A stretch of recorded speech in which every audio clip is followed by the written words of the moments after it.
So I hit a great milestone in week 7 where my nausea went from all the time to just when I was eating crappy food like bread and sugar and whatnot. So this is actually a blessing for me because I've been getting so much anxiety about my diet and I've been wanting an excuse to start eating healthier, and this is it.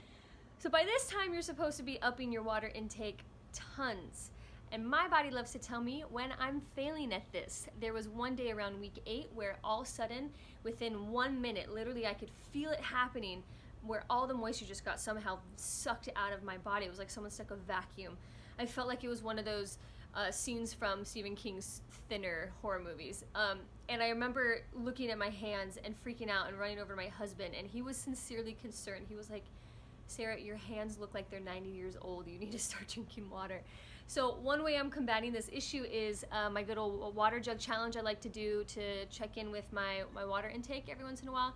You buy a cheap glass gallon jug from Amazon and you fill it up every morning, and it'll tell you really honestly how much you're drinking, and when you kind of just have it there and you're walking around with it all day, you will be drinking more water than maybe you normally are.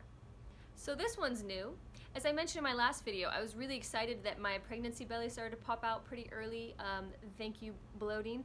And I was able to switch over to my maternity clothes really quickly. That being said, I had a surprisingly new challenge that I felt really awkward doing.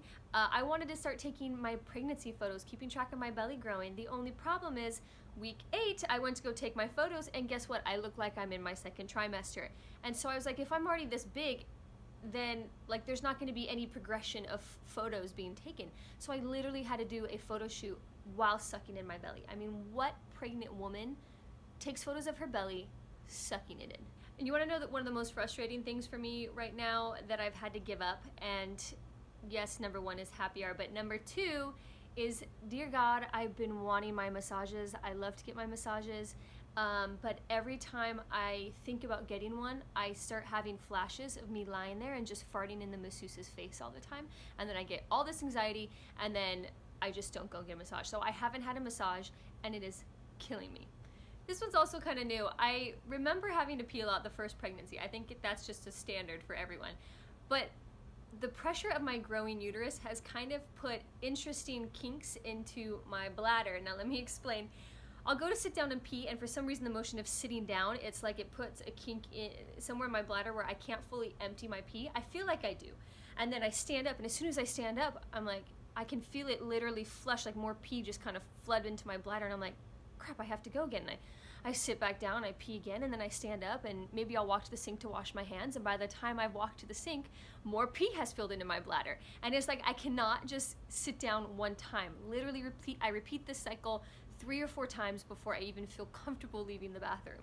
Now, I was experimenting with this before I got pregnant, but now it's a necessity. I have to have my meditation apps to help me sleep, or if I need to take a nap. Even if I'm exhausted, I lie there and my brain goes off, and it is so hard for me to relax and take a nap.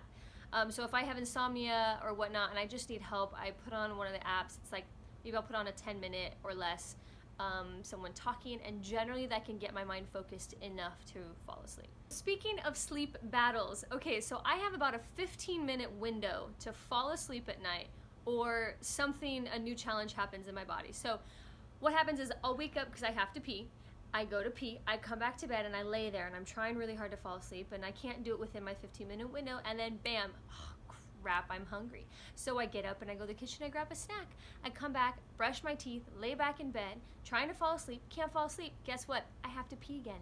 And this cycle just keeps repeating, and eventually it repeats enough to where my brain just gets like cracked out, and then I'm just up for the next hour because I can't go back to sleep. And it literally happens every night. But the good news is I'm going into week 11, and from about week 10 and a half, I've noticed that my energy is finally starting to significantly come back. There was even one day where I felt normal. One day, but I did feel normal. I even got to dance an hour in the morning without dying, and it was the best thing in the world. And so, of course, I felt like crap the next day, but I have faith that my body is on its way towards getting out of this first trimester fatigue. So let me know how you pregnant mamas are doing as well during this time, and I'm going to be creating another video all about the days of research I did on genetic testing and the decision we made on that. I'm going to make a separate video. So if you like my videos, you want to hear more from me, go ahead and subscribe and stay tuned.